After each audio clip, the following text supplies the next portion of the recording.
Europe. L'international François Clémenceau, le nouveau patron de la diplomatie américaine que Donald Trump a désigné le mois dernier, Mike Pompeo, est entendu à partir d'aujourd'hui par le Sénat qui doit valider sa nomination.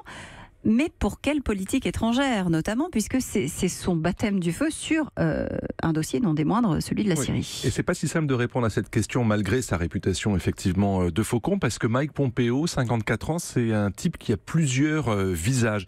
Il est d'origine italienne et californienne avant de faire carrière en affaires au Kansas. Autrement dit, il est issu d'un milieu populaire ancré dans l'Amérique profonde. C'est aussi et surtout un militaire qui a choisi l'académie de West Point dès la sortie du lycée, qui en est sorti major avant de servir l'armée pendant 5 ans à Berlin avant la chute du mur et pendant la première guerre du Golfe. Autrement dit, c'est un homme qui a connu l'ancien monde et qui n'est pas dupe par exemple de ce qu'est devenu la Russie. C'est enfin un homme politique, député républicain du Kansas à la Chambre des représentants pendant 6 ans et qui a siégé à la commission du renseignement. C'est un proche du Tea Party et c'est pour ce profil-là que Trump l'a choisi à la tête de la CIA d'abord, avant de lui demander de remplacer Rex Tillerson à la tête du département d'État. Mais alors, pour mener justement quel genre de diplomatie ? Eh bien, tout dépend de la marge de manœuvre que va lui laisser le président. Tillerson n'en avait pratiquement aucune et Donald Trump, en fait, n'a pas pardonné à Tillerson de s'opposer à lui publiquement